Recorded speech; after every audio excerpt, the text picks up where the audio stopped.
Hello guys, তো কালকের বাবুর জন্মদিন গেছে, ভিডিওগুলো এখনো আপলোড করতে পারিনি, এডিটিংও করতে পারিনি। তো এখন তো অনেক অনেক অনেক গিফট পেয়েছি, তো এখনো সেগুলো ওপেন করেনি, এখন কেউ নেই, তো মাসি টাসি সবাই আছে, তাই তো। তো মাসিকে দেখা যাচ্ছে, মাসি এখানে বসে আছে, এই পাশে আমার বড় মাসি আছে, ও পাশে দিদি আছে, ও পাশে সোনাম নিয়ে আছে, মানে ক্যামেরাম্যান দাঁড়িয়ে আছে। তো যাই হোক, এখন এই গিফট গুলো ওপেন করবো, কে কি দিয়েছে জানি না সঠিক, তো দেখার পরে যে কি কি পেয়েছে বাবু। শুরু করি, এটা ড্রেস মনে হয়। আলমারিগুলো বার করছিলি? হ্যাঁ, আলমারি ছিল না, আমি কিছু বার করিনি, দেখো তোমার। আলমারি জামাটা কিছু আনিস নাই? না দেখো, কথা বলতে না বুঝি এখানে। এই যে এই জামাটা, এটা খুব সুন্দর হয়েছে, কে দিয়েছে জানি না, খুব ভালো লেগেছে।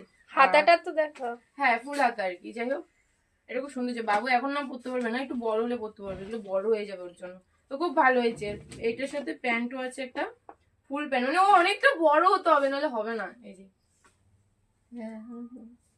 5 বছর হলে ঘুরতে হবে, ওই যে ওই মাস্টারের মতো তাহলে ঘুরতে হবে। হ্যাঁ, আবার ভিডিওটা অফ করে আবার একটা ভিডিও দিই।